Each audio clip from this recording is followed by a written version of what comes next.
Так, здравствуйте. Я любитель собирать разные истории, страшилки Якутии. Вот именно история про Якутии, про Якутск вот собираю. Меня зовут Сор Тумат, это мой псевдоним как бы. И хочу рассказать вам пару историй, которые произошли в моей жизни. История первая. Случилось это в 1989 году. Когда я пошел только в первый класс, это на тот момент поселок Нюрба, вот село Антоновка.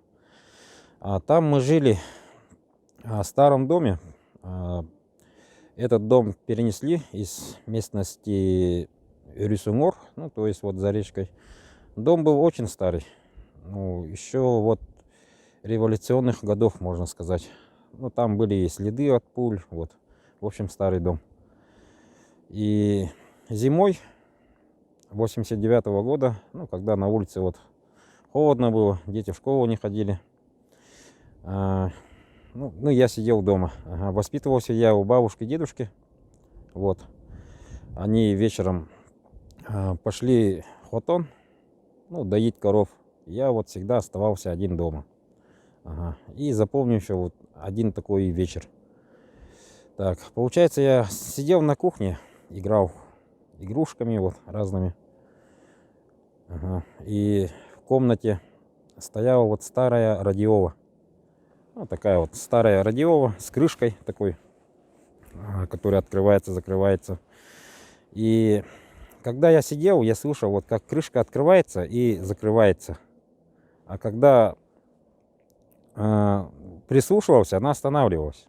А когда начинал играть, она вновь вот открывается, закрывается. Вот хлопок такой был слышен.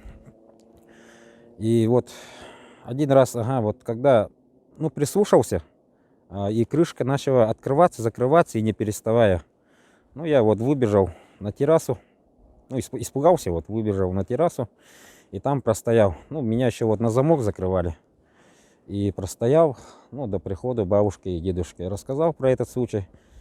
Дедушка потом в эту комнату положил якутский нож. Это как бы поверье. Якутский нож положил. И вот этот звук исчез вот несколько дней. Потом эта история повторилась несколько раз. Два раза точно.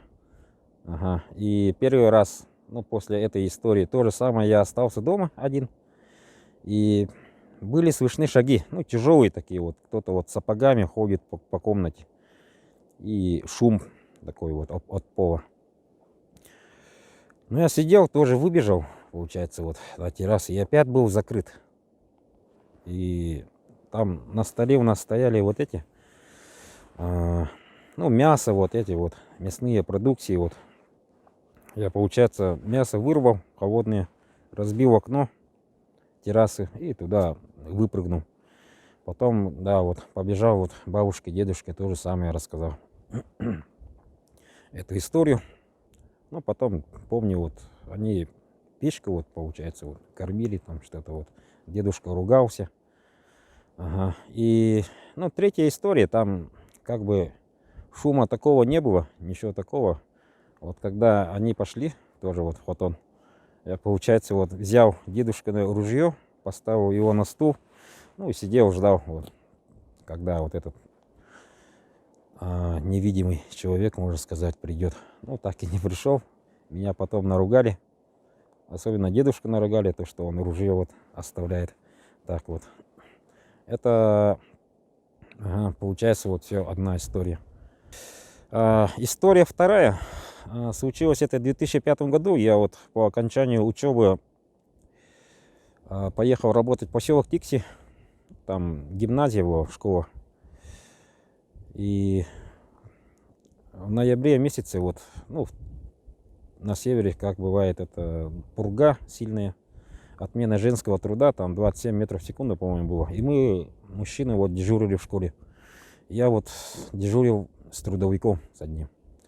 Получается, трехэтажная школа, и внизу на первом этаже находился интернат. Часов, наверное, 7-7:30 вечера вот. Получается, мы сидим, где вот камеры стоят, ну, вот в комнате вахтера. Ага. И видим, как, ну, сначала вот коллега увидел, что тень пробежала на втором этаже. Потом на другой камере тоже я вот заметил, что, ну, как будто кто-то бегает. Но я подумал, что это ребенок, может быть, попал из интерната.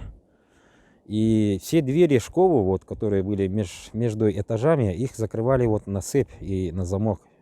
Но я открываю вот этот замок, поднялся на второй этаж, начал проверять. Прошелся по коридору и слышал, как кабинет открывается. Открылся кабинет, и топот ног вот побежал в сторону третьего этажа. Ну, я думал, это ребенок резко развернулся, тут побежал в сторону, ну, вот этого звука. Поднимаюсь на третий этаж, и там вот эта дверь стоит, она закрыта на замок. Ну, то есть там никого не оказалось. Спустился на второй этаж, там класс проверил, дверь была настежь открытая. И когда вот начал возвращаться, слышал на третьем этаже топот ног. Вот, как будто кто-то бежит. Он побежал в другую сторону и начал спускаться во второй этаж. Я, ну, на тот момент почему-то не испугался. Вот, сразу побежал на первый этаж. Хотели посмотреть камеру. Пришел, рассказал вот коллеге. Он тоже слышал, вот этот топот ног был, и она исчезла, прекратилась. Хотели камеру вот пересмотреть, а оказалось-то камера не пишет, вот, а просто вот, оказывается, вот показывает, ну, данное время. Ага. И он сказал, что в школе вот, ну, разные такие вот эти бывают, байки ходили. Этот шум не только я слышал, там истории несколько было, вот. Ну, можно сказать, что эта история как бы непонятная, вот. Ну, мне так кажется. Все.